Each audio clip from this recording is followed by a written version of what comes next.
এবার মসজিদে দেখা মিলল নারায়ণগঞ্জের গডফাদার খ্যাত আওয়ামী লীগের সাবেক সংসদ সদস্য শামীম ওসমানের। শুক্রবার সংযুক্ত আরব আমিরাতের দুবাইয়ের শেখ জায়েদ মসজিদে জুমার নামাজ পড়তে দেখা গেছে তাকে। সামাজিক যোগাযোগ মাধ্যমে ছড়িয়ে পড়া ছবিতে দেখা যায় সানগ্লাস পরে মসজিদের চেয়ারে বসে নামাজ পড়ছেন তিনি, আর তার হাতে বাঁধা রয়েছে লাল সুতা। ছবির সত্যতা নিশ্চিত করেছেন প্রবাসী সাংবাদিক নাজমুল সাকিব।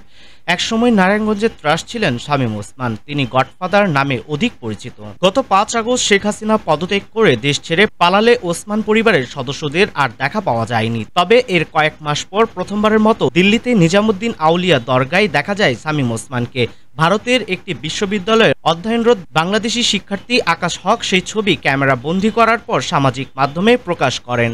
ছবিতে দেখা গেছে শামীম ওসমান গাঢ় গোলাপি রঙের হাফ হাতা শার্ট ও ছাই রঙের একটি প্যান্ট পরে মাজারের মূল বেদির সামনে দাঁড়িয়ে রয়েছেন। সেখান থেকে সংযুক্ত আরব আমিরাতে পাড়ি দেন তিনি। শামীম ওসমান ও তার ভাই একেএম সেলিম ওসমানের দীর্ঘদিন ধরে সংযুক্ত আরব আমিরাতে যাতায়াত রয়েছে।